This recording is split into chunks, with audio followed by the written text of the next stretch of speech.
Sylvester the Jester, a book about accepting others. By Michael P. Waite, illustrated by Anthony DeRosa.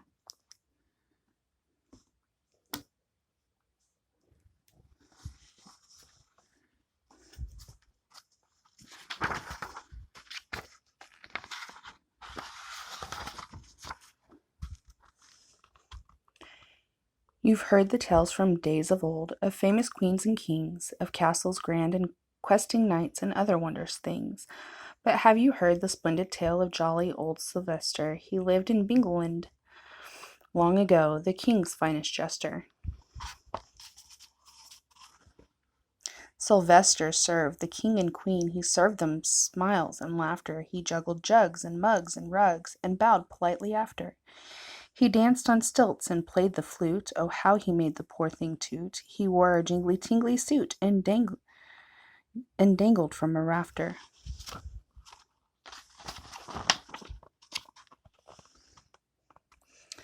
His greatest show came once a month, when every man and beast would gather on the castle lawn to join the royal feast.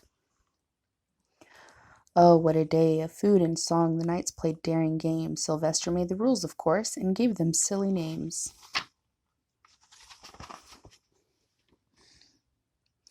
A jousting match called tickle toss. You need a 10-foot feather. A target toppled archery. To win, you must be clever. Then when at last the games were through, they gathered around the moat, and splash they hopped in all at once, to slosh and wash and float. This is how the royal feast was run by dear Sylvester, until one day he watched the crowd, and something struck the jester. "Oh, dear," he told the king and queen, "there's something awfully wrong. Those orange-spotted bingles, see? They're strange, they don't belong." The king and queen stood up and stared, and instantly they both declared, "My boy, you're right. We must be spared. Please have them move along." And after that a sign went up outside the castle wall. "No orange-spotted bingles, please," it said, and that was all.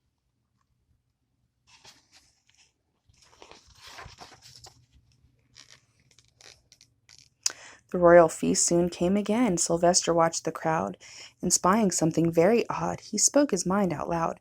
"Oh, dearest queen and grandest king, I notice now an awful thing. Those bingles there, with hair like string, with curly cues that sprout and spring. They're odd as owls without a wing.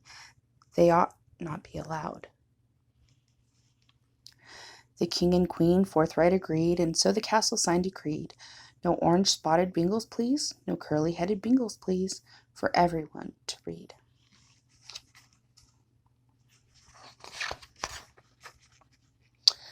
Sylvester now surveyed his feast. His puffed-up pride was double, but when the king and queen looked down, he knew he was in trouble.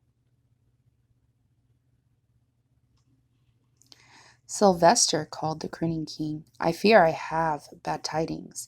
The queen and I are quite displeased by all these abidings. For there are bingles in this crowd with stout and skinny features, and naturally we can't allow such odd, unhealthy creatures." Sylvester gazed upon his belt. His knees felt just like jelly, because he knew that he was stout, especially round the belly. So now Sylvester stood outside and read the castle sign. "No orange-spotted bingles, please. No curly-headed bingles, please. No stout or skinny bingles, please." Then he shuffled down the hill and left his home behind.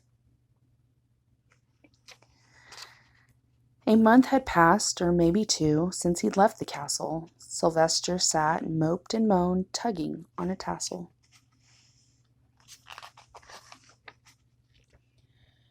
Then, out of nowhere, through the sky, there roared a streak of fire. A dragon spouting streams of smoke, it growled and glided higher. "It's heading for the castle wall," Sylvester gasped in fear. "The king and queen will both be trapped. What shall I do? Oh, dear." "It serves them right," snapped Sir Gawain, for he was orange-spotted. "Who needs their king?" said Lady Lyd, and all the others nodded.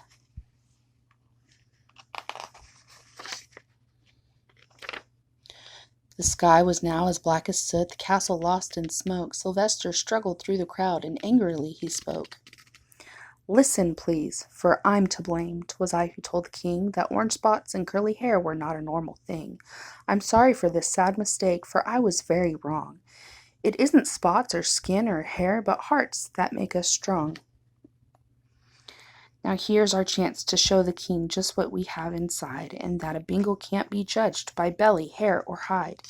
Now gather round, I have a plan, I think you'll find it keen. Together we can prove ourselves and save the king and queen." The dragon held the king and queen inside the banquet hall. He made them clean the cupboards bare while he devoured it all. He roasted rugs and chairs and stairs and piles of precious things, and now his fearsome fiery eyes were glaring at the king.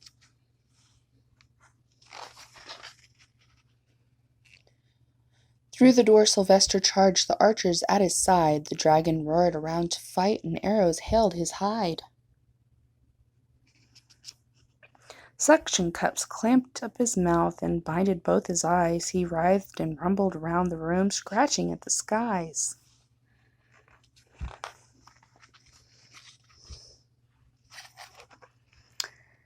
Now the jousting knights appeared, their feathers at the ready. The dragon swung his scaly tail, but all the knights held steady. They bore down on his ticklish toes, their skill so very clever. The dragon reeled away so fast he did not feel the window blast. The castle walls went rumbling past, till splash! He struck the moat at last, and quenched his fire forever.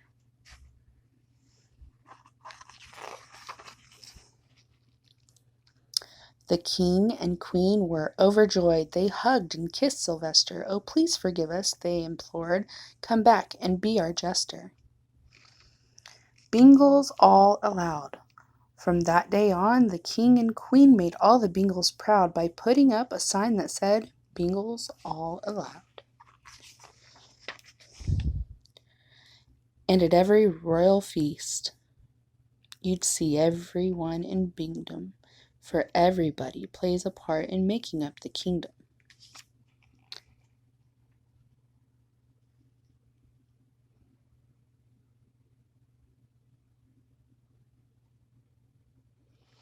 Accept one another, then just as Christ accepted you.